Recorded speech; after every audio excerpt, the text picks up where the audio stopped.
Okay, so thank you everybody for joining us today. Happy Monday.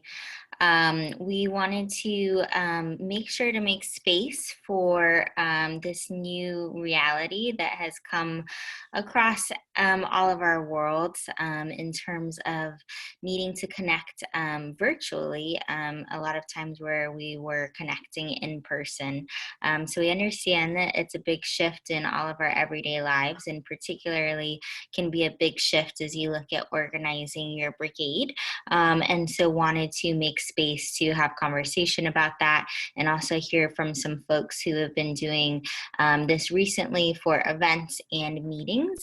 So I'd like to introduce our panelists today. We have Jason from Open Raleigh Brigade, Will, who is a member of Code for Boston and recently joined the network team as the Senior Program Manager for the Eastern Region, and Burnett, who is the leader of Open Maine, a member of the National Advisory Council, and has been doing a lot of work around coalescing people for resources around hosting virtual and remote events. So welcome and thank you for joining us. I'm not really going to spend too much time talking, just letting everybody know that this will be recorded if you want to look at this later, and it will be on Discourse. Given the size of the crowd that we have tonight, I think that we can do a really quick intro of just saying your name and where you're joining us from.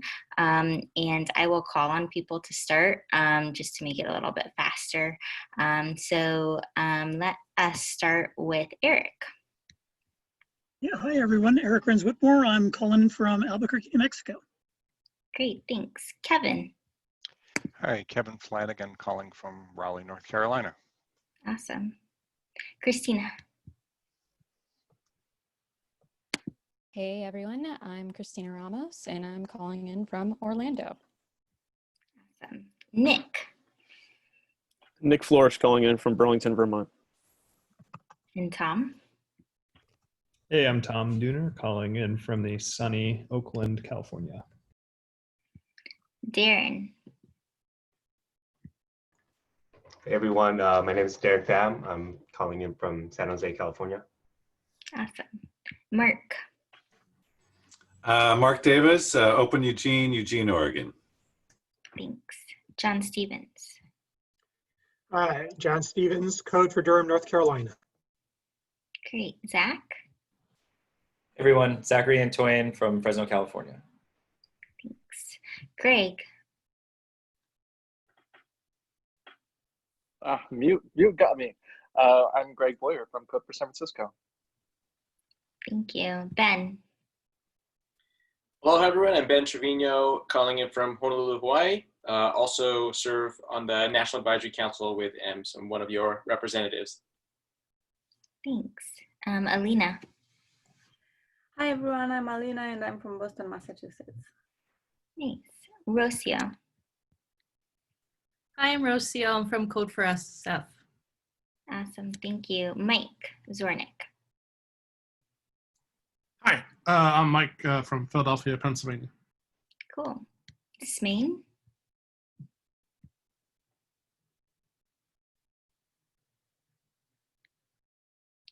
Sorry, I'm mute. Smain from Charlottesville, Virginia. Awesome. Thank you. Kelly. Hi, Kelly Shoemaker from Code for DC. I'm on the National Day of the White Committee.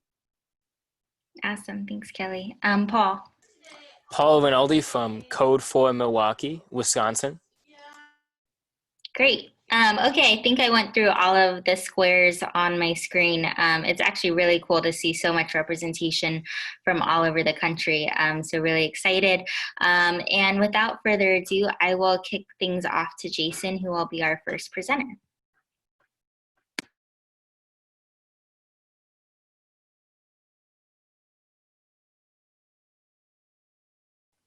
Okay, thank you, Veronica.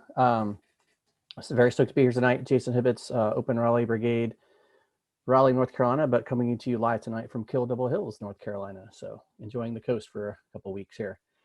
I'm gonna assume or maybe expect that a lot of you have either been to a meetup been to an event, planned a meetup, or planned an event. So I'm going to talk a little bit about some of those differences, and I'll be trying to monitor the chat if you have any questions. All right, so today we've got a great panel that you're going to hear from folks who have some experience organizing in-person events and now virtual events. So we're going to talk about hosting a regular cadence of Brigade meetups, as well as hosting online events. And so, yes, there is a difference in how you plan, approach, and execute these two types of virtual events. And also experiences if you want to take it further. So I've had my fair share of virtual presentations, virtual events, virtual meetups, and an astronomical amount of virtual meetings over the last 14 weeks. I feel like I just go from one virtual meeting to another. And honestly, I probably could use a better chair from the home office. So maybe that'll come soon. But so, meetups and events aren't all that different. We've got people, content, and some sort of agenda, right? So the people are your attendees or your participants. Your content, that could be project work, that could be demos, or it could be guest speakers. And then both your meetups and events should have some type of agenda or a schedule. And that agenda or schedule is really kind of a little bit of your social contract with attendees about what they can expect when they join and about what order things are going to happen in. So this is what meetups used to look like. This was photos from back in March. That was right before Code for America made the decision to go virtual. So no problem, we'll figure this out. This is from our first meetup of our spring season, and we were kicking off a new project for campaign finance data. So this was our last in-person meetup that we had of this year. So I always think that meetups are a little bit more informal and a little bit more casual. So there's usually a lot of familiar faces. So if things go south online, it's usually have a lot more flexibility, and as opposed when you compare it to doing live events. Your content usually consists of brief presentations, demos from your brigade members or from your partners, or you might just want to focus on project work and split out into multiple break rooms. Your agenda is pretty much, most of your agenda is, hey, we're here to work on projects. Our typical agenda will be something like, we'll start off with housekeeping, we'll do intros, and then we'll get right to the project work or the presentation, much like we're doing here this evening. Unlike most brigades, we actually divide our meetups into two different series. We have a spring series and a fall series. And we do this mostly to have some bookends for not only the volunteers, but for the planning team as well. So our spring meetup started this year with Open Data Day. So we have an in-person event, and then we transition to our meetup series, and we're meeting on the second and fourth Tuesdays of each month. And then we end, we're going through May, and we end it with a Civic Tech Showcase event on the first week of June. And that's primarily to highlight all the different work that the projects have been doing. So one of the first things I did after the announcement from Code for America, I reached out to the network team and was like, hey, do we have some best practices? And Veronica was like, no, but you should write them. And so we did. And we got them on the discourse, and glad to just kind of get some of the things that I was used to written down, and glad to see other folks chime in and add some of their experiences as well. And really, our Open Raleigh Brigade, our event series is called NC Open Pass, and we've been meeting virtually for a couple of years now. So we had a lot of experience in doing event planning in a virtual space. So I want to take a few minutes here just to explore some of the best practices, not only for organizers, but for attendees as well. So organizers should create an agenda with the start and stop time and post it on your meetup page. Once you begin your meetup, introduce yourself, give a high-level overview of Code for America and the Brigade network, and then I always make it a point to discuss the code of conduct. John will tell you any event that he's come to for the Triangle events, we are very diligent about this. I'll typically summarize our code of conduct something like this. We have a code of conduct. Here's the URL. We want to create a safe and collaborative environment for people to explore civic tech. Anyone that violates the code of conduct will be asked to leave. And please connect with myself or other organizers if you have questions or concerns about the code of conduct. We always do introductions, even if everyone in the meetup has been there before. In that case, we'll just do a shortened version, kind of like what we did tonight, but just to make sure that people have a chance to know who else is on the call and where they're from. So I do, when we do our intros, I'll do mine just a little bit, then Veronica did it this evening. I will call on an individual and then have somebody, what I call on deck. So for example, I'll usually start with other folks in the leadership team because they know it's coming. They know what their intro is. So this also gives other new attendees time to prepare what their introduction is and see how other people do it. So I might say, hey, tonight, Veronica, we're going to kick it start with introductions with you. And then Em, you're on deck to go next. And then we would continue that cadence to make sure it's somewhat orderly. Other best practices, don't host meetups alone. Have someone else as a backup in case you need to step away from your laptop or your connection, or if you happen to lose your connection at any point. It's nice to have someone else to back you up. And particularly if you're breaking out into different Discord, or not Discord, I saw Discourse come up in the chat. If you're breaking out into different Zoom breakout rooms, it's nice to have one of the hosts in each of those if you can facilitate that. The other thing, let's see. The other thing too, with a lot of people having to do virtual meetings, you don't have to have a meetup every week. Maybe you have to modify your cadence during these times. For us, when we were doing in person, it was just a matter of getting an organizer there between commute and travel times. So I kind of feel like, just to call it out, there is, I think meetup fatigue is going to probably lead to some burnout here. So be careful, take care of yourselves, and plan accordingly. Share the burden as well.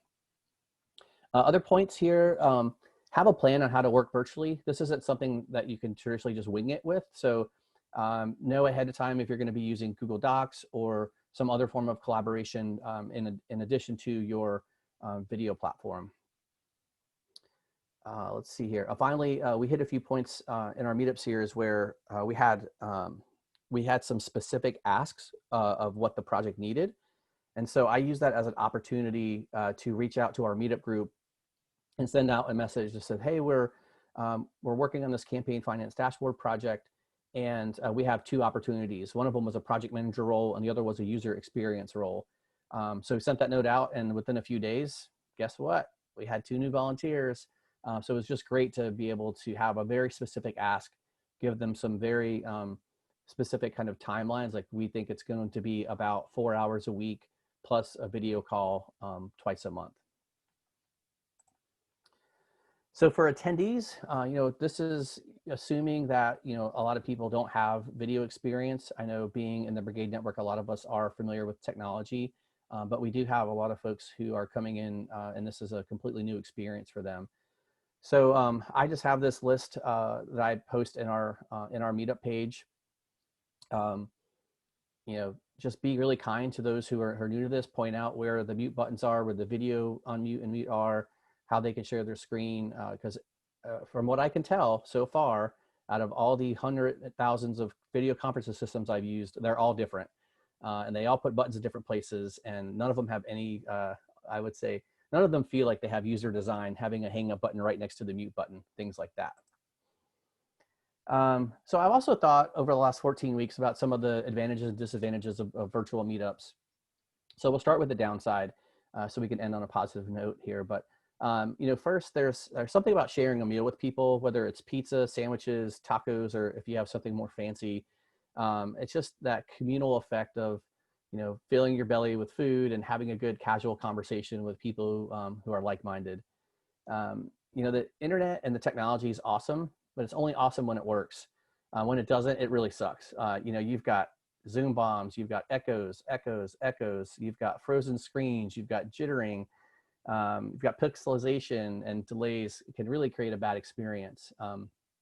So I know for me, when I've been doing presentations like this, I want to make sure I've got a really strong connection. So instead of being on the Wi-Fi, I'm plugged in on my Ethernet, and I made sure Veronica and I did a little bit of testing beforehand to make sure slides were working and things like that.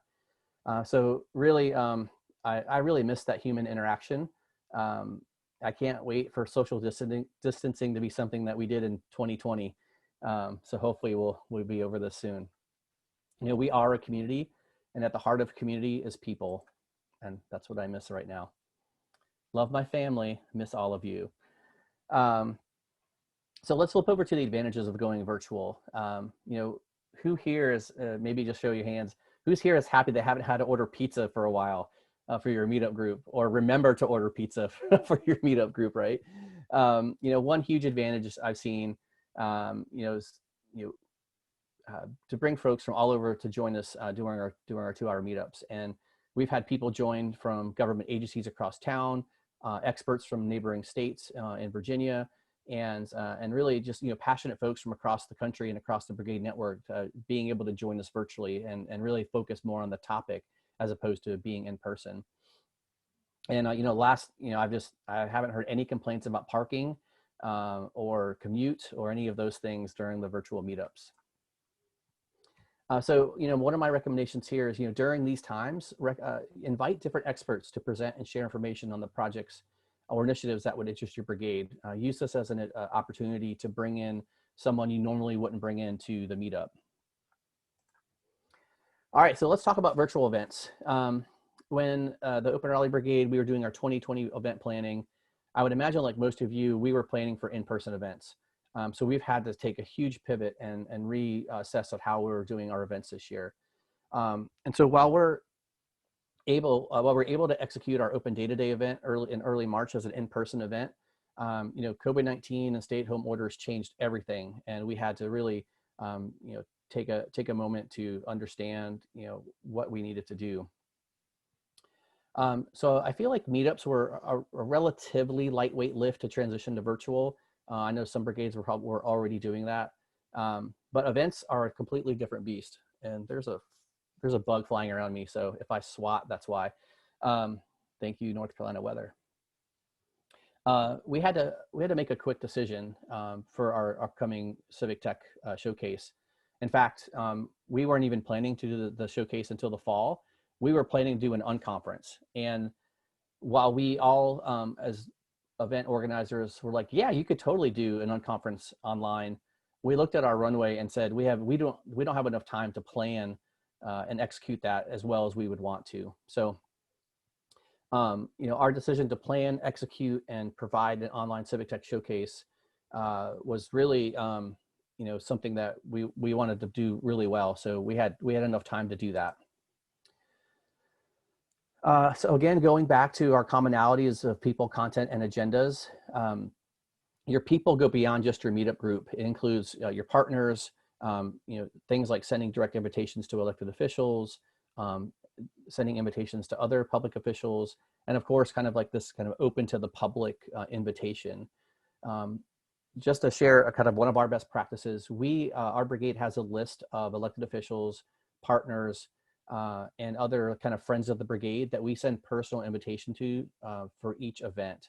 And so we decided that going virtual, we weren't going to change that habit for us. Your content also goes beyond just project work. Use the virtual part of your event to bring in outside perspectives. For example, when we did our Civic Tech showcase at the beginning of June, we invited Code for Philly and Penn Medicine to share some of the work they're doing on the Chime project. So I thought it was a great opportunity to highlight some of that work from another brigade. Also, from a marketing perspective, that kind of expands your audience a little bit. So if you can bring in some of those outside perspectives, sometimes you're going to bring in that audience with them. So when building your agenda for a virtual or really any event for that matter, make sure you have a group of diverse speakers, diverse topics, and make it your mission to include underrepresented groups. So if you end up with a group of all white males, then you failed. Bring in women, bring in people of color, and bring in those outside perspectives. All right, I kind of mentioned this idea of runway. You know, it takes time to plan and organize a good event. So after you set your event date, work backwards from there to determine what needs to be done and by when. So kind of create your checklist of things to get to a successful event. First, oh, there's a typo in my thing here. First, you know, schedules can fill up fast, so I might focus on your speakers. Start your speaker outreach early. We actually have a speaker submission form to collect all their details, name, email, headshot, bio. Twitter handle, LinkedIn, those type of things. So we have one place to get all that. Second, make sure you, like I mentioned before, you have a diverse speaker lineup, and that takes work. That is not an easy thing to do. And lastly, pick a platform early in the planning process. Do a dry run with your speakers, particularly if it's a new technology, and we'll have more on that later. After you get some initial planning, think about setting up goals and metrics. This can also impact kind of what your speaker lineup looks like, particularly if you're going for a specific theme of what you want to achieve. Select metrics to track, such as number of live attendees, number of playbacks over X amount of time, or number of new brigade members that you reached. And so the point here is note that not everyone is going to be able to join live and tune in during the broadcast. So think about post-event metrics such as number of playbacks that I mentioned. So, if you've got the content recorded, find out, different ways you can use it and repurpose it. I think events need more marketing than your meetups do. Use all the tools you have at your disposal: social media, your newsletters, your website.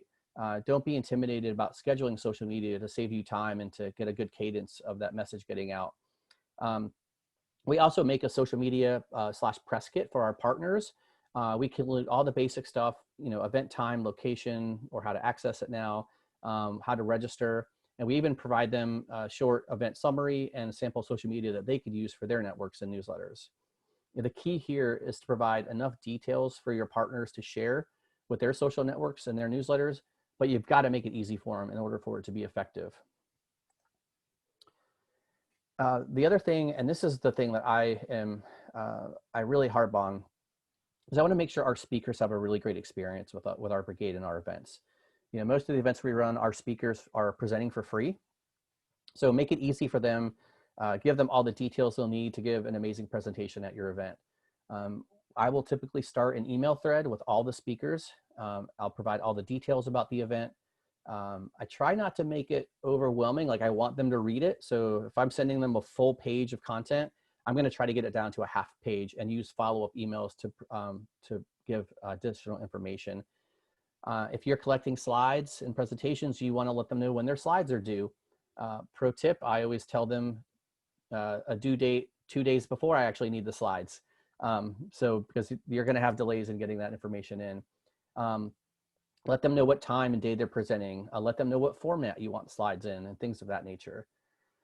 One of my favorite things on both the speaker side and the planning side is to have this on my calendar.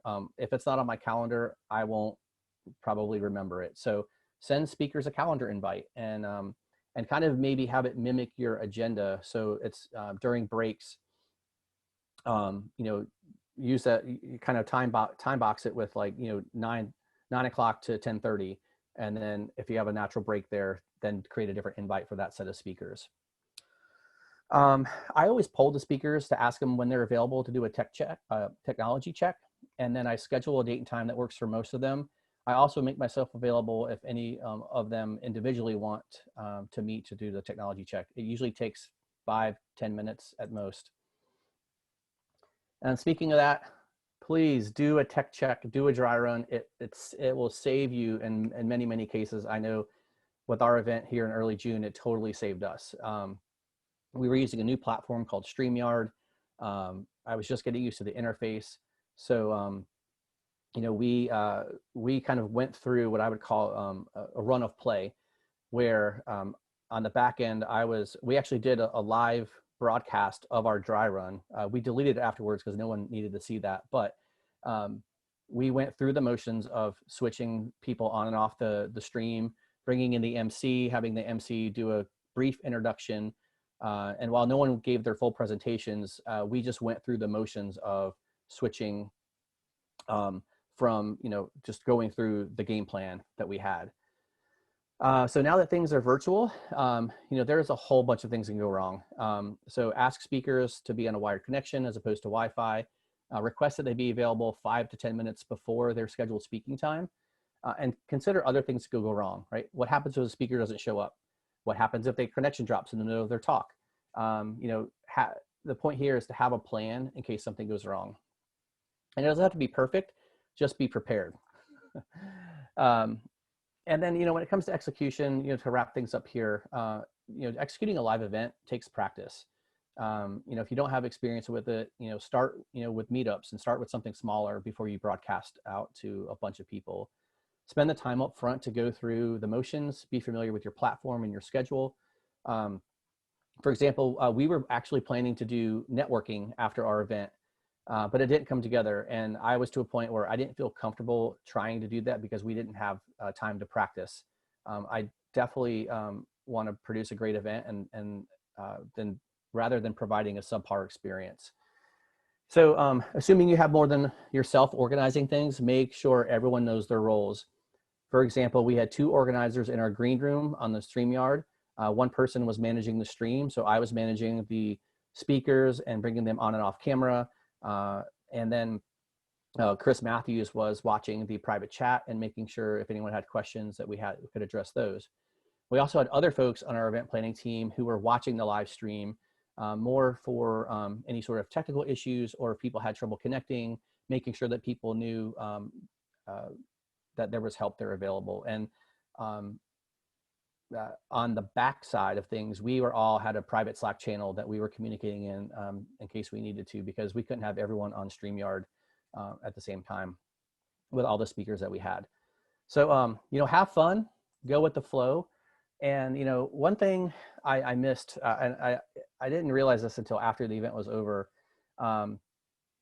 is that, we were all there and the stream was going great. And then everyone was gone. And I was like running around my house going like, I need to talk to someone. Like I needed to call someone. Like I had the post event, like, oh, it was awesome. I missed people coming to thank you at the end of event. I missed people connecting with the speakers in person. I miss the folks that are there to help pick up the chairs and the tables and help clean up. And, I felt this immediate need to talk to the other organizers because I was on that event high. So we, without even having it planned, we all just jumped on an ad hoc hangout, and we just talked through, what went well, what didn't went well, and what we can improve. So that's the best practice for any event, but in the times of virtual, that might need to be a little bit more better planned than ad hoc as I learned. So that's all I've got for you tonight. I know we've got 2 other folks who want to do some presentations, and Veronica, I'll leave it up to you if we want to take questions now or hold it to the end. I'll be here, so no worries either way. Cool. Thank you so much, Jason. That was really informative. I think it makes sense to leave some space for questions now, anything that comes up immediately.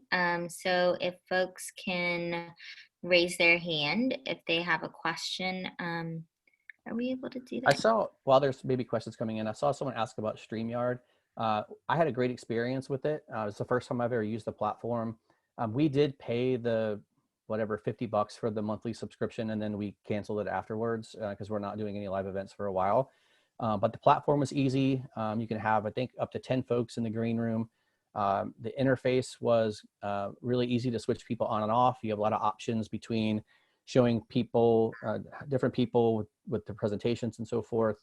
And the biggest thing is it broadcast out to different social media. So we did a broadcast to our YouTube page, 2 Facebook pages, and Twitter via Periscope. So we had a great experience with that.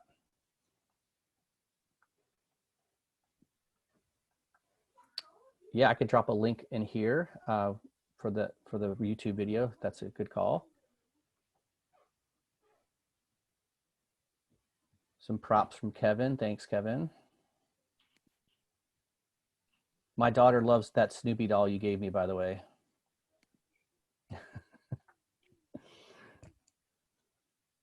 Cool. Apparently I covered all the things, so I'm eager to hear what other people have to say, because this is totally a learning environment. You're not going to get everything perfect. I'll mention that, one little hiccup, and I actually thought it was cute at the end of the day. But I thought I was texting or messaging the Code for Philly folks in the private chat. And I was like, hey, y'all, great presentation. If you need to move on with your day, feel free. I didn't want them to stay on the rest of the call for, more brigade information specific to our brigade. And it actually went out on the whole network. And so I was like, at first I was like, oh no. And then I was like, it's okay. No one should really care that much that I told them they did a great job and to carry on with their day. Veronica, back to you. Well, thanks, Jason. If you have any other questions, feel free to pop them in the chat and we'll address them. Okay, next up we have Will presenting and I'll let you take it away. Thank you, Veronica. I am going to share my screen.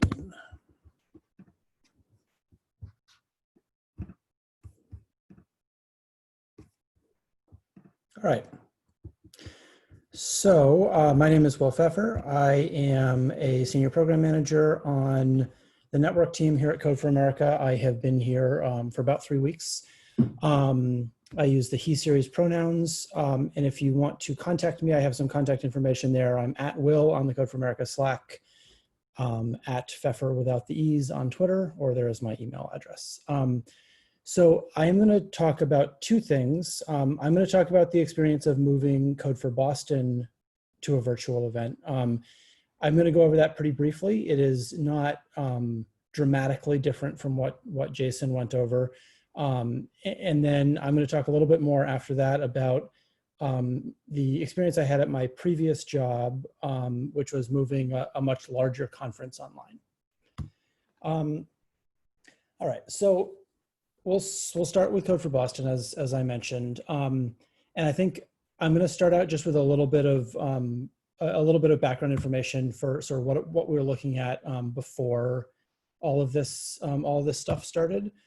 So Code for Boston is one of the largest brigades in the country, and I think that if you counting by meetup signups, we're actually the largest brigade in the country. But I recognize that the numbers and the experience of Code for Boston is not necessarily the same for folks around the country. So we have about 6,500 members on Meetup. At the peak, so right before everything went virtual, we were averaging 60 to 80 people every week at Hack Nights. That included 10 to 20 new volunteers every week, and sometimes that was as high as 30. And then we had, where we currently have 8 active projects going on right now, or 8 sort of official projects. Frankly, a lot of those numbers, we were reaching a point where, you know, it is incredibly inspiring to see that much, interest in our work and dedication from our community. We were also reaching a point where we were sort of reaching capacity both for the physical space that we were in. We were in the Cambridge Innovation Center in Kendall Square over in Cambridge. And you know, we used an entire floor of that co-working space and were using every conference room on that floor. It was also, you know, 10 to 20, sometimes 30 new people is a lot for project leads to absorb on any given night. All that to say, you know, it's a very active brigade. So here's a photo of Matt Zagaya, who's one of the folks on our leadership team doing the intro one night and announcements right before we start with the project stand-up. There's a photo of orientation, or of new member orientation. The folks seated at the table and behind the table are new members, and then people standing up behind the rail there are some project leads pitching their projects and giving people an idea of what they can join. I also like this picture because you can see the scale of the pizza order we have to do every week in the background there. So after COVID-19, Matt was kind enough to send me this data of what our numbers started to look like after the pandemic forced everyone online. So you can see that first Tuesday, these are all Tuesdays, that first Tuesday we had a lot of people log on to Zoom. I'm not sure what happened to the March 17th numbers there, but we sort of settled out in the 40 to 50 person range. Those numbers are only people who are logging on to the announcements and project stand-up. I think some of them end up dropping off and don't end up joining a project. There's also a fair amount of asynchronous work going on projects. So that's not necessarily exactly how many people are doing active work, but it's a rough estimation. starting about a month ago in the middle of May, we started live streaming the announcements to YouTube. And those videos are posted on the Code for Boston YouTube channel. The numbers you see there, the 50 to 60 views, those are the total number of views as of Friday anyway, not the number of people watching while it was live. And our new participant number has dropped. We generally get about 5 or 10 new folks each week. We still have all 8 active projects going on. So you all know what a Zoom call looks like. This Zoom call in particular, I think, is a fun one. You can see the highlighted screen there. This particular night, we raised some money and had a farm just south of San Francisco in Pacifica, I believe. They gave us a tour of their farm and introduced us to their llama, which is, I think, was a fun way to get folks on the call.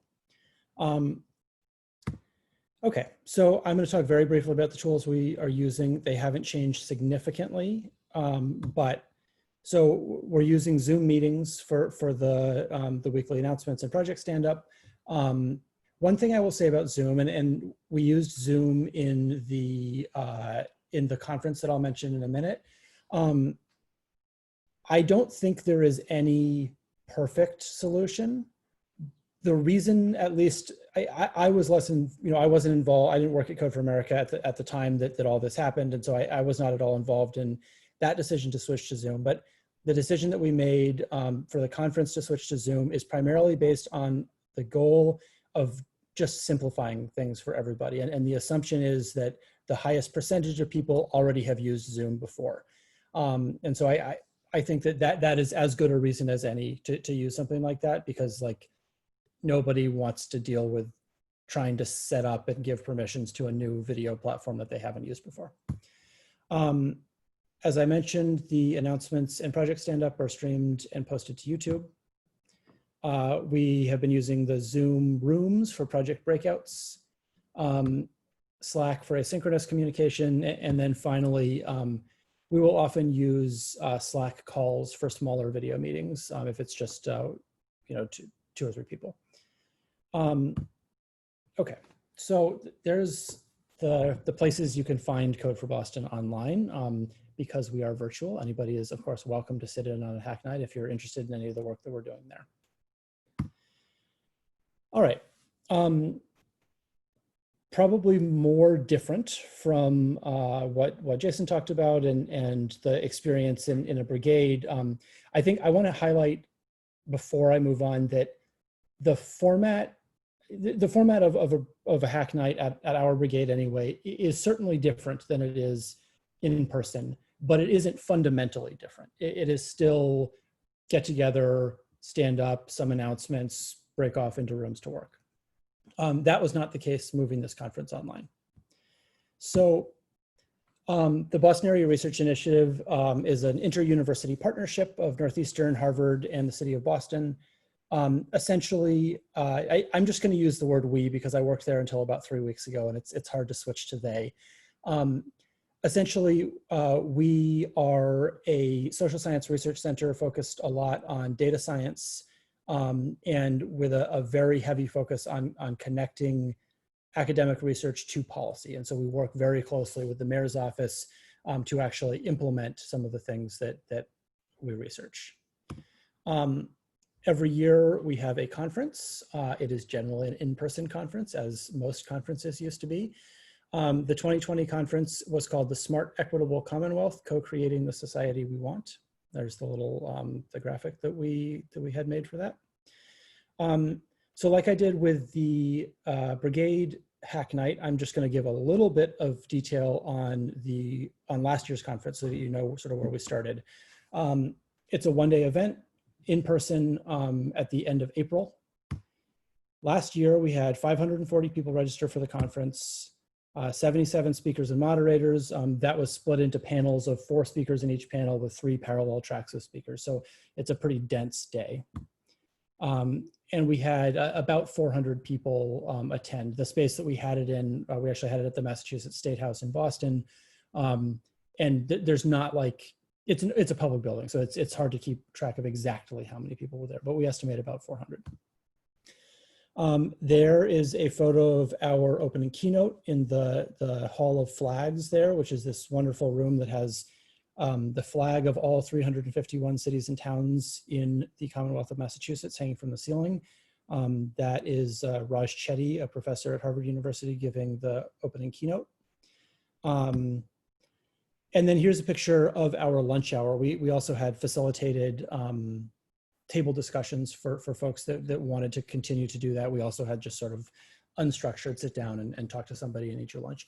And I think this is an important point to highlight here, that a big part of what you gain by going to a conference is this. It's not, I mean, the content is great, but like the reason to go to a conference instead of reading things or watching videos is that you get to meet people.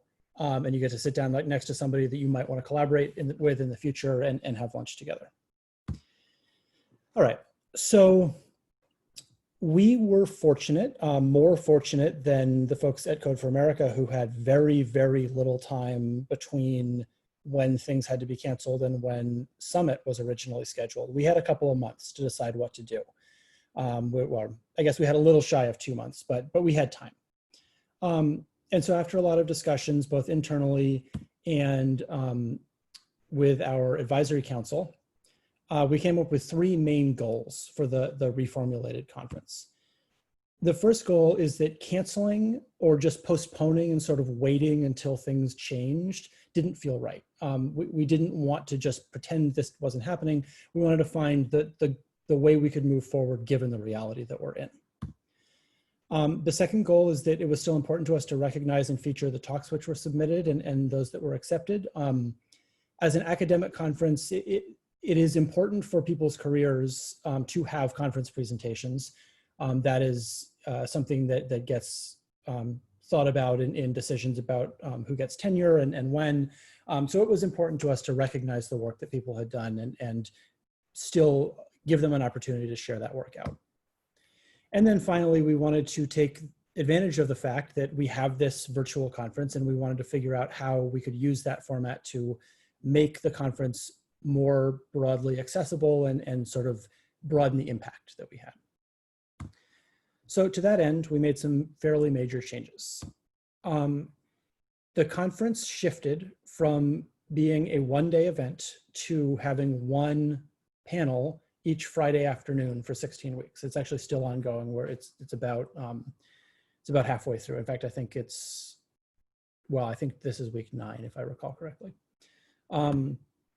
It was presented live as a webinar with Q&A via Zoom chat and Twitter. And then we had a video happy hour following each session. So the panels themselves were held as webinars, which the Zoom webinar product only allows panelists to share their video or talk unless they're specifically given permission. And so that's why all of you were promoted to be a panelist at the beginning of this.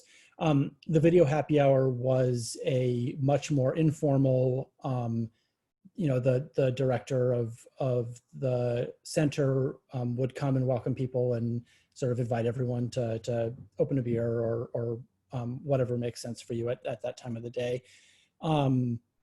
And just a chance to chat. We would split people up into breakout rooms at random, although we didn't always have enough people that we needed to do that, but it was just a chance to get to know people. And I thought that was a really nice addition. And then finally, we also recorded all of the panels, which were then edited and released as a podcast. I'm going to touch on that a little bit later. As far as staffing goes, the people that it took to pull this off were a coordinator, which was formerly me, and that job has been distributed between an unfortunate set of my panelists, or of my former coworkers, who now have a lot more work to do. But to do things like host the Zoom webinar, communicate with the panelists, just make sure that the wheels keep turning. We had 2 people, one monitoring the Zoom Q&A, one monitoring Twitter. And those people would take the questions, sort of clean them up and organize them, put them on a Google Doc, and then the moderator of the panel would have access to that Google Doc so that they didn't have to go and find these questions, and they could just look at a clean list of questions that audience members were asking. We had a podcast executive producer, which was and actually remains me, to oversee production. Fortunately for my weekly schedule, that only requires 3 or 4 hours on weekends. We have a podcast producer who does the actual work of editing the audio together. And then the director of BARI, Professor Dan O'Brien, who would sort of be the master of ceremonies in a way. And he also would record an intro and a closing for each podcast. All right, so I'm going to move through these stats fairly quickly in the interest of time. As of an hour or two ago, I checked the Eventbrite. There are 1,100 people registered, so that's about double what the number was from 2019. The smallest attendance of any panel so far has been about 75 people, and the largest at the opening keynote was 275. I did not have time to do a count of how many individual people to date have logged on to at least one webinar, but because it's all recorded in Zoom, we have the ability to find that number as well. The videos are live streamed to YouTube. Almost nobody watches them live on YouTube. That's just an easier way to post them. But I checked earlier today, and each video has between 30 and 90 views. And then there are somewhere between 40 and 70 downloads per podcast episode. I have no idea if the number of downloads on SoundCloud is actually representative of anything. Podcast metrics are incredibly asinine and hard to find, but that is as close as I can come. So this is just a screenshot of one of the presentations that we did on Zoom. This is David Sittenfeld, who works at the Boston Museum of Science, presenting some really interesting research about urban heat island effect and the sort of microspatial differences in surface temperature in the city. So a little bit more on the podcast. Each Zoom webinar is recorded, as this one is being, and once you record it, you can download it as a video or an audio only file. We asked each panelist to make a local recording of themselves. Essentially, because we did not have the ability to get each person like a little, the other kind of Zoom recorder, or a microphone or anything like that, we just had everybody pull up the Voice Memos app on their phone, start the recording at the beginning of the panel, just set the phone down on the table beside them, and then stop at the very end of the panel. The idea behind that was that sometimes Zoom cuts out, sometimes the audio gets really choppy, and any audio that is broadcast over the internet gets really compressed. And so we had this backup version that would not have any of those connectivity issues. We've had to use those once or twice, but mostly we're able to just go with the Zoom audio. This one has been a really interesting transition to trying to make sure that the content is friendly to an audio only format. The biggest thing that this means is telling panelists that, like, people are still using slides, as I am, but you can't rely on the information on a slide to have the thing you're saying make sense. So you can't say, as you can see, the blue area of the map means this and the red area of the map means this, because that's not, that doesn't translate to audio. And one thing about that is that that is good practice anyway in giving presentations. You know, one, it makes your presentation a lot more accessible to folks that have visual impairments, but it's also just, unless you're presenting like a table of data, it's a good practice. And then we ended up adding in a theme music, an intro, post-roll credits, and all that stuff, which is what our producer ends up doing each week. And it's released 1 week after each live panel. So there's just a quick screenshot from one of the many podcast platforms on which you can download it. So some of the challenges that we faced here, scheduling challenges with the panelists and moderators were interesting. Everybody submitted talks assuming that they were all going to present on April 24th. Because we suddenly had to schedule and organize all of these panels, all of a sudden nobody knew what day their panel was going to be on. And fortunately, we've, I think, only had 2 people drop out. It might even be only 1, but I think, you know, it is a challenge with folks' schedules, and it's a challenge to find moderators that are available on those specific days. We had some technology challenges, both in terms of bandwidth with signals cutting out, and also just that, you know, the quality of people's equipment varies and their comfort level varies. So, you know, some panels were absolutely flawless and everyone had done 1,000 Zoom calls before, and other ones took some more handholding, and that's just sort of the way it works. Zoom bombing is real. We got Zoom bombed because I posted the wrong link to the happy hour on Twitter, a link that did not require a password. And that was an unpleasant experience. It could have been a lot worse, but it was still a very jarring experience to have someone you do not expect suddenly on your screen. And then staff burnout is a big thing. You know, I've heard from my former boss, the director, that it is just hard to organize an event every single week for 16 weeks in a row, much as an all-day event is like an incredibly stressful and difficult thing to organize. Like once you're done, you can go home and fall asleep on the couch and it's over. Whereas that's not the case with this. All right, so there is, like I said, that conference is ongoing. There is one this Friday about the 2020 census.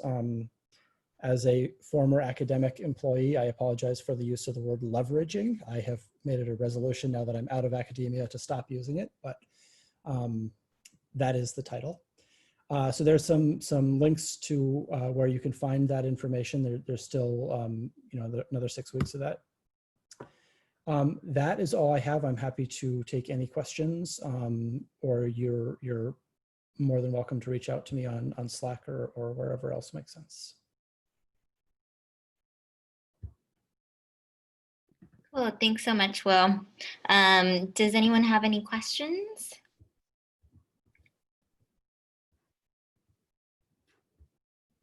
I am just reading through the chat here, which I was not watching while I was presenting. Liza asks, what do you do on Hack Night if you don't have a project going on? It is hard, and I mean, I think that's also a question. It's also a question that people have to face on an in-person Hack Night, but we still have, so when we do the orientation, we'll still do announcements, we'll cover the code of conduct, we'll give some history about CFA, we'll give some history about Code for Boston, and then a liaison from each one of the projects will log on to the orientation call and essentially just say, like, this is the project, this is what we're working on, this is what our needs are. And you know, there is more friction in incorporating somebody, but we largely do that same thing as we would do in an in-person event. Yeah, I think maybe just an idea that I had right now, you know, since everything is virtual, it lends itself to kind of cross-brigade help or assistance. So maybe we could take advantage of that and say, hey, you know, we have no projects right now with our brigade that need immediate help for your skills, or we just don't have any projects that are active at the moment. And then we kind of partner with other brigades and say, you know, there's this project over here that we're kind of helping with, and if you want to come join, we can kind of join the brigade. I'm not sure if that's up for the ability. Yeah, I think that's a really good point. And there's a good resource. I assume that all of you are on the Code for America Slack, but there's a brigade channel and a cross brigade collaboration channel, which is a little less active, but those are great resources for finding out what other folks are working on and seeing if you can plug in and collaborate with other brigades. And Tom just threw in the link to the virtual meetup calendar so that you can find other hack nights that are going on as well to join in virtually. So Darren, I'll jump in really quick. I didn't have time in the presentation, but during one of our meetups, we brought in what I'll call a baby brigade, code for Cape Fear, in the eastern part of the state. They're not quite official yet, but they had a project they were working on, and we allowed them to use our meetup and join. So I think that was a great way to cross collaborate.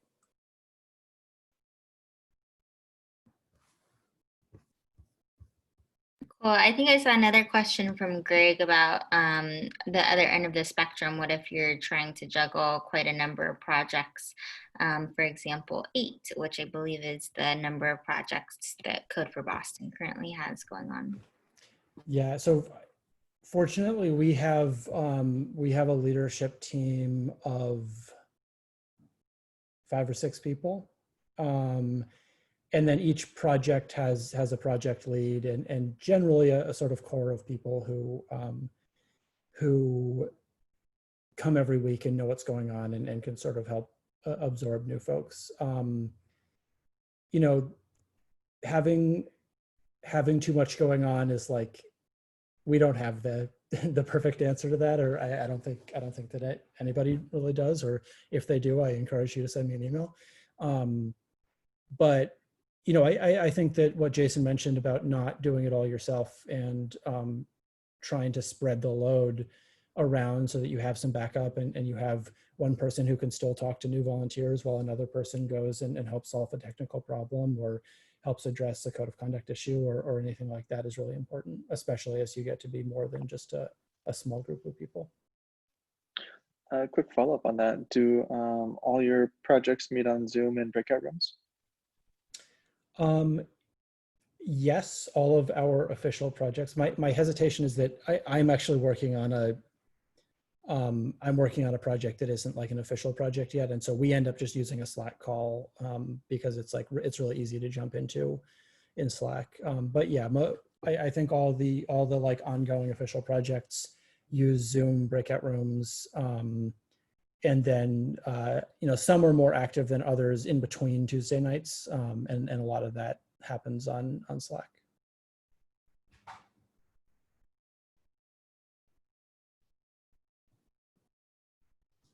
Will, I tossed a question in chat about your happy hours. Like, are those structured?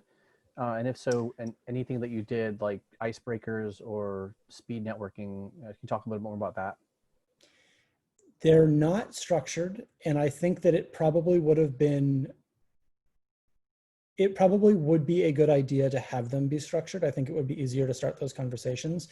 One thing that helps is that we'll always have a handful of staff, including the director, join those, and so they can sort of like do the like, hey, how are you? Like, what do you do? You know, like help drive that. But I think that having structured icebreakers or something like that is really important. It just isn't something that that we did.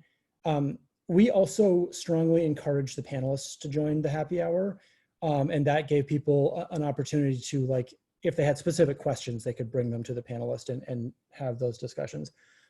They did not always join. It's just like extra time commitment, but often they did, and I think that those conversations ended up being really good.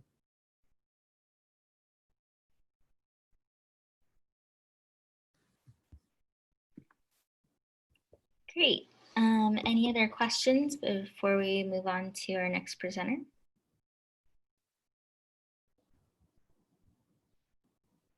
No? Okay. Em, I will let you take things from here. Okay, thanks. Okay, third and last screen share of the evening. I'm going to try, a lot of the things I'm sharing are coming from the network.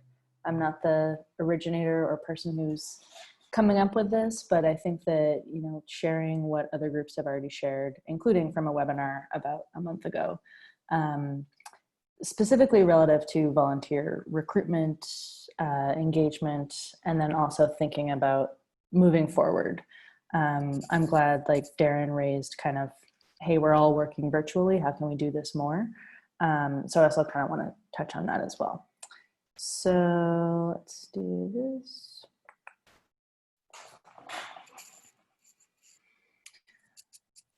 All right. Yeah, so as we talked about recently, like my brigade in Maine is a kind of 2-project, 3 to 4 person leadership team, maybe getting in person, we would get like 10 people. Sometimes if we had a really good one, we'd have like 20 to 25. Similar to Code for Boston, right after COVID, we had like the 20 people join our first Zoom, and then now, you know, we're at like 8. So I think I'm in a separate position or different position, sort of wanting to shift things maybe more long-term away from physical meetups being like the way that we build community.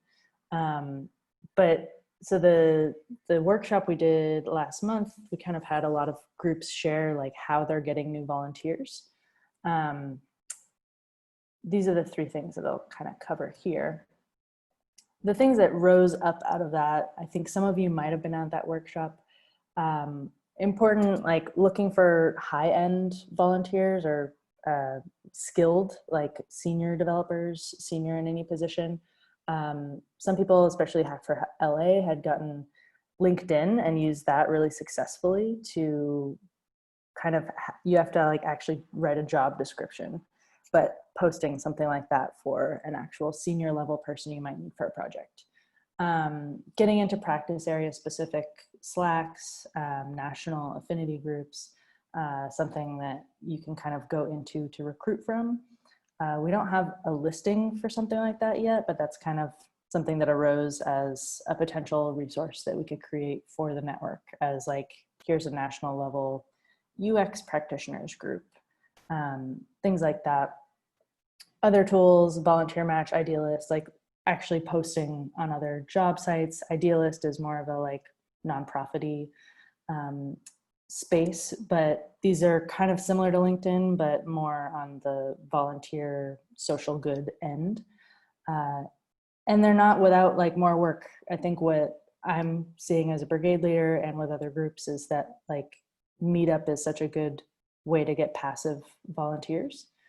And that's not really doing as much anymore for us in terms of the, like, as a leader, I don't have to do that much to get people to come, which is great. But the downside now that we're doing virtual is having to be a lot more proactive. Another thing that kind of comes up is that a lot of our data is in Meetup. Like my group and the majority of the groups on that last webinar don't have our own CRM, which is like a database to manage your volunteers. In a perfect world, we'd all have some like automation set up where someone joins the brigade and then an email says like, hey, welcome, what are you interested in? You know, that's a lot of work though. So how do we make that easy? Like, can we make something out of the box? Some groups have used MailChimp and have like regular newsletters. I'm super interested if other of you here, if you've used that, if that's useful. So far right now, I'm still using our Meetup list, sending out regular kind of communications with folks. But I think that's on the horizon, probably over the summer, is like kind of taking more control of our data. So Code for America does have a premium Meetup account though, you know, like it's good to keep using that and being aware of all those tools that we do have access to. One thing that I'll mention is just Google Forms for project teams is something that Code for Boston, Matt mentioned, and it's very simple, but most of us on the call weren't using this. Is like use a Google form for each project as a way of recruiting volunteers during the meetup or anywhere. So get a sense of what they're interested in, how they can operate, and then the project leads reach out to them directly. And he indicated that that was a pretty successful way to do that. In terms of engaging participants, these are two tools that came up, but I'm gonna share as well because we're wanting to get some feedback, and there are a million tools out there. I'll share a Fun Retro link, which Fun Retro is one of these tools. You might be interested in using it. Just trying to get some feedback on like what types of things should we all be considering right now? Like, are there platforms? I've added the things that were mentioned during this call to the board. So I'll get that in a second. But Lumio is another one that was mentioned as like a decision-making platform. So let me just actually share that since I mentioned it. I think I can do chat still. Maybe I can't. Oh, there we go. That's the board. We can do this asynchronously, however you want. Basically wanting to see like these examples in particular, what are good national level type of events, what makes a good virtual event, things to consider, and then tools, tactics. You can also vote up. So that's something to engage with if you'd like. Back to this though, one of the things that kind of has arisen in this conversation and is swirling around in our network is this like ways of engaging nationally, having people from other brigades pitch in on projects. This idea of a guild came up from Hack for LA, and I'm happy to kind of be a connector here, or maybe we can just go over to the relevant Slack groups for cross-brigade collaboration.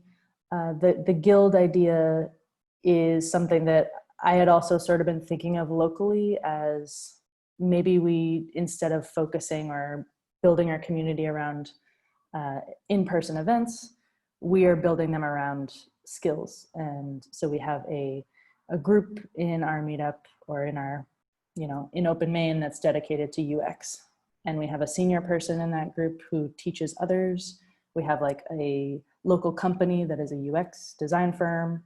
So we have kind of like the sponsors and the mentors, and then you recruit new volunteers from maybe from coding boot camps and places like that. So that guild model was then pitched from a group in LA, like a day after I talked about that with my leadership team. So it feels like something that is being talked about a lot, and I see a national, maybe there's a national resource here. We already have our network. We have the CFA Slack, which I don't know if you guys know, but like we don't have the premium Slack for our brigade meetups. And there are some features that CFA Slack affords us that kind of researching a little bit more. But yeah, so there's the option to create new shared Slack channels or Slack groups. We can always be hosting spaces like this.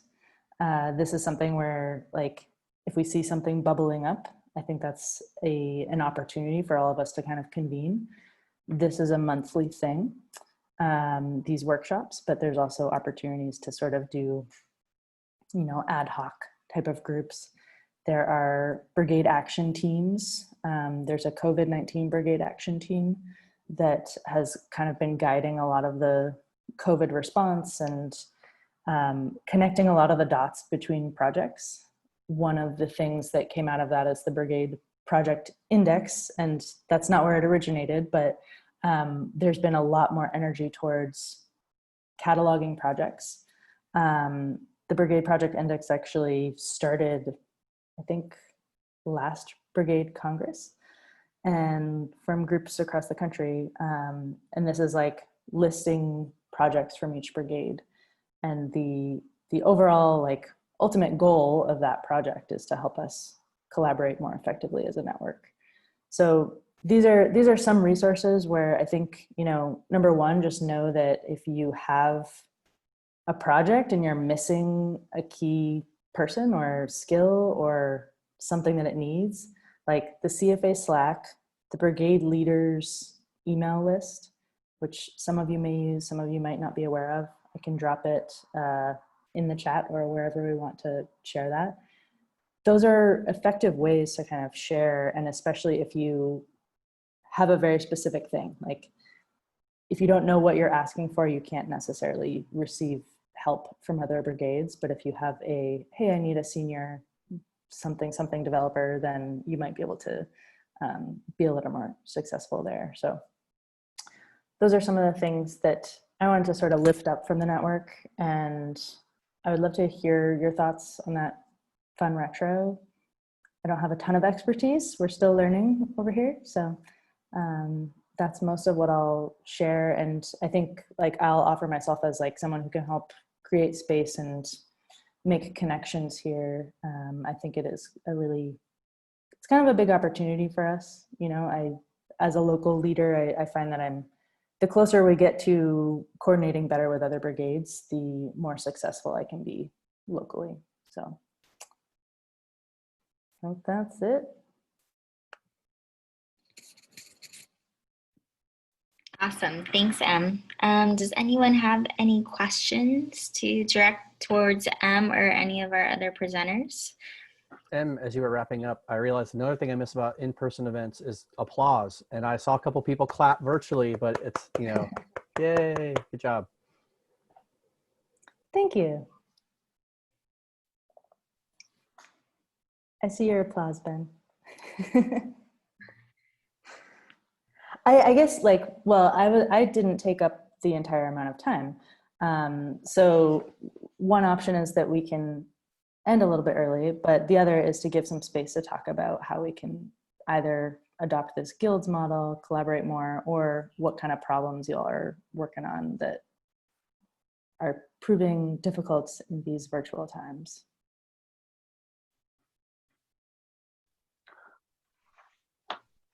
So if I could jump in with a challenge, and this is kind of a process challenge, but at San Francisco, we are using Zoom, and we're using, we've tried both Zoom breakout rooms and Slack channels, Slack calls.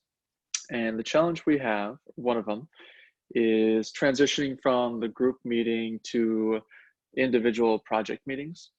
So we might have 5 or 6 different meetings, some that start later than others, some that start, you know, right after the first meeting, some impromptu meetings that come up. And I'm really struggling to make that a seamless transition so people know what's going on and what's available.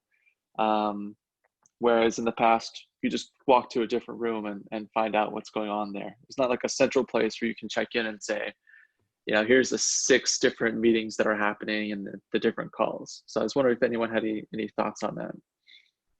So I can jump in here. It looks like Thad logged off. So Thad is on the, to be clear, oh, you're here. I didn't even see you there. Thad, do you want to talk a little bit more about how we do that at Code for Boston, or shall I? We've experimented on the core team with a couple tools that allow kind of you to visualize like like a 2-dimensional like rooms type thing, but we didn't really see that they weren't slam dunks. There were downsides. Will, I don't know what you have in mind, but maybe I'd love to hear it.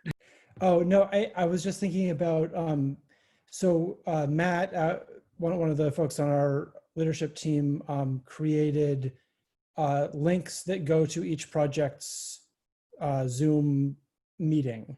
So the links stay the same and those links get posted in Slack. So like at a hack night, you can go and say, okay, I want to go and check out the like migrant service map project, and you can click on that link to get to that Zoom room. It is not, it's definitely clunkier than just like going into a different conference room. But like having those sort of permanent links to scheduled Zoom meetings helps. Yeah, I guess if anyone's come up with a clever way of like using one of the whiteboarding solutions to kind of show where the interest is and who's in what meetings and that kind of thing, that'd be kind of nifty. But yeah, I think that's a little bit of an unsolved thing, and we would love to hear great solutions to it. But yeah, sort of doing crowd control, not crowd control, but like air traffic control or whatever is definitely something that's easier. The harder part is like showing where the interest is and where the big conversation is dynamically.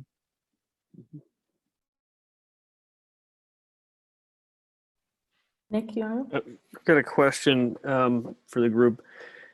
At Code for BTV, for our hack nights at least, I think it's pretty typical that we get together in a video format. We do sort of the agenda, and then there are the projects, and people basically break out to work on Slack and work at home on their computers. And so there's this kind of like, you're going from the video to just being on Slack, and maybe, you know, people disappear and go get a bite to eat and come back or something. And so there's this this very different work aspect to working together when you're doing it that way versus when we're all in the room together at a real hack night working on the project in the same space. And I'm wondering, like, you know, at least for our hack nights for our projects, it's not killing the projects, like we are able to get things done. But especially when you scale up and it gets to be larger and larger events, or there's more and more projects, is it still the same format? Like, what are people doing virtually to try and maintain the momentum of the work of the evening, even to keep people from logging out of Slack or whatever and just going to sleep? I mean, what keeps people there, and what tools do people use to make it work better for a virtual hackathon or something? I think you have the llama at the very end of the event. And then that keeps people there. That's a good idea. Save dessert for after dinner. Yeah, I can kind of chime in too, just kind of from an organizing perspective of trying to create incentives for people staying on.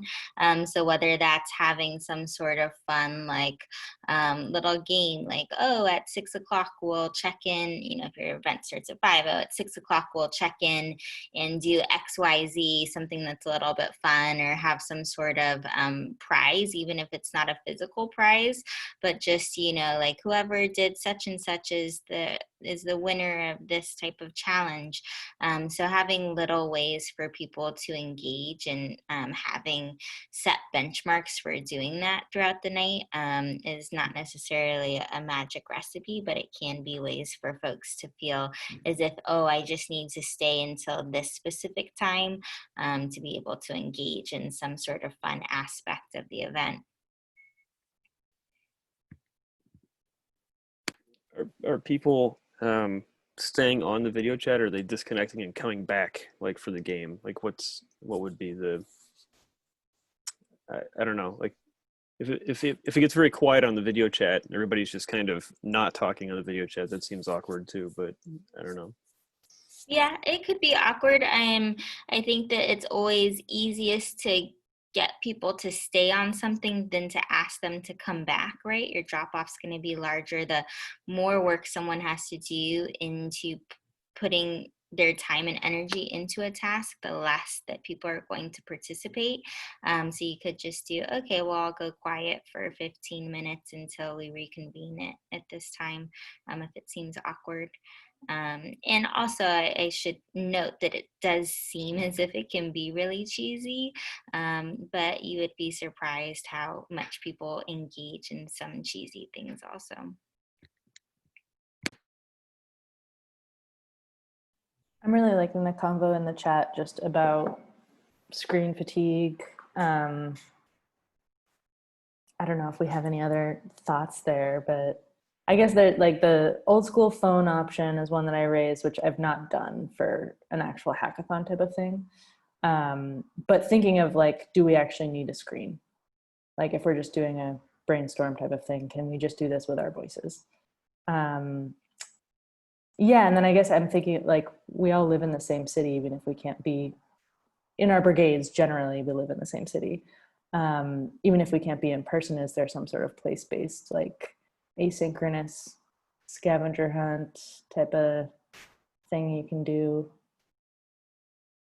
Start putting stickers all around town, maybe. Start spray painting things. Just get in a little bit on the less legal side. It's just planting ideas.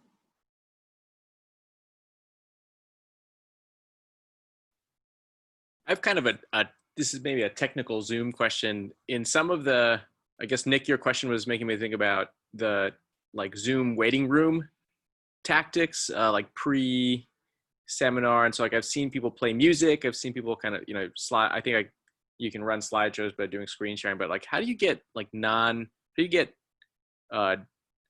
music over Zoom? I've seen like videos, like people playing films. It's always very choppy, so it doesn't seem like they're using a proper feature for that. But I've seen more successful or heard more successful Zoom music rooms. There's a specific Zoom feature for sharing video. I think it's a checkbox down there, and likewise for sharing audio. And I've heard that helps. Thank you. Awesome.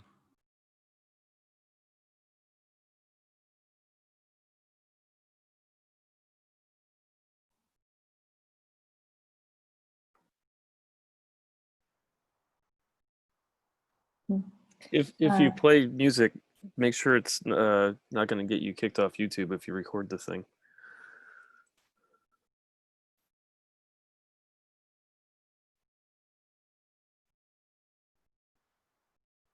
Can you explain guilds again? So there's the explanation that this was sort of a thing that popped up from within my leadership team, and then Hack for LA mentioned basically what I took to be a very similar concept. But the way that we had thought about it, which we called teams, which is not as cool as guilds, was just like having an affinity group, which could also have a national component, which would be like the, either it's the Open Maine or the CFA UX Designers Guild, which would mean that as part of that, the way that I thought of it was locally, I know that there is a UX design shop who has offered to like help us out. That design shop would provide like a couple hours a month or maybe a couple hours quarterly of like actual hands-on like learning, teaching time, mentorship essentially for the guild. And that would be the form of like teaching a skill to the group. And then as you join the Open Maine or your brigade, you choose which guild you want to join. And so you kind of go there to engage primarily. And the idea is to like share knowledge. It's much more of a learning kind of education space. And I think it interacts with projects a lot, but it's much more of a catch-all that could be super cool to like tie into a national thing. For instance, like I don't know how easy it would be for our brigade to have like senior level folks at, if we have tons of guilds, but yeah. And then I had also like public policy guilds or team wouldn't necessarily have their own projects, but would advise or write op-eds or kind of like give guidance on public policy. So just like in real guilds, it's like you're kind of like working with people, you're connecting with people that do the same kind of like role type thing as you in some cases, or people that you want to learn from their skills. Okay. Mm-hmm. Rather than on a project or in a type of project. Gotcha. Thank you. Yeah, Kevin, does that address what you're saying? Connecting to the local users group. I did, one of the things that came out of the other conversation we had was the Project Management Institute, which came from Nick as an idea. And I talked to our person and he was really lovely and nice and was kind of like, yeah, we'll share your group with our people. But he was kind of like, how do you run your projects if it's all volunteer? I don't really understand. I don't know how that works. Yeah, PMI is the antithesis of that. Yeah. He kind of was. I feel like he was a bit like, oh, good luck. So I don't know if that'll be like a fruitful long-term relationship, but. Well, I just want to be mindful of time here. We just hit our 5:30 mark. Is there any parting things that anybody has to or wants to chime in before we log off here? Yeah, just out of curiosity, so I've been working with Code for San Jose for a bit now, and you know, when I joined, a lot of our infrastructure was kind of like everywhere. Like different projects would have something in DigitalOcean, AWS, Azure, whatever it may be. From what I heard, there is an AWS account for Code for America. How are you guys kind of doing things in your environment within your brigade? Just out of curiosity. If anyone wants to share. Sorry. Do you guys have anything standardized, or is it very much kind of like depending on the project lead, and then they kind of get reimbursed through Expensify? What does that look like? No. That's a quite question, probably, Darren. Yeah, happy. I mean, I know it's a big topic. I'm just a little bit curious because, you know, I'm kind of in the process of standardizing everything and getting it inside containers to make sure, you know, we're as cost efficient as possible. So I was just seeing if maybe there's something that you guys are doing that maybe I can kind of start looking into or whatnot. If only Tom Dooner were on the call to help with that. Yeah. Yeah. So yeah, I think it's a little off topic maybe for this call, but so a couple pointers are, so there's a channel in Slack called Civic Cloud, which is pretty much where all of the Brigade tech infrastructure discussion that I've seen ever happen in Slack happens. So join Civic Cloud. And maybe we should just rename that to just be in general like Brigade tech infrastructure or something like that. And then I don't know if anyone, maybe we can like organize a follow-up or something to kind of discuss how projects do that. Yeah. Like I can expand on it.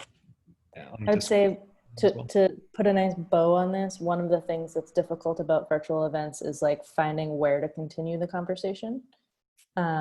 Because we do have like such a good like side chat going here. We've got a good dialogue, and also like we're kind of time boxed as well. Yeah. So maybe it's appreciate that. We can parking lot this. I'll reach out to you or the Slack channel. We can kind of continue there. I just thought we have everyone here. I actually think that like because your question applies to so many brigades, if you were to post it in the brigade channel as a question, and then like Tom can take his time and respond, or others who might have the same experience could benefit from seeing that. Thanks. So consider that our follow-up channel. And a discourse post for long-term posterity, because Slack is gone after 2 minutes.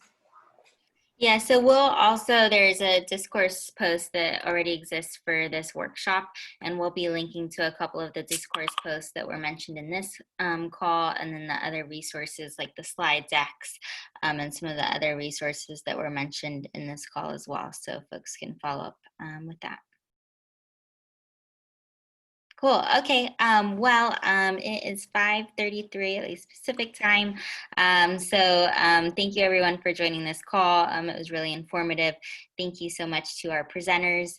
And if you have any questions, make sure to reach out to us as you like on Slack or by email.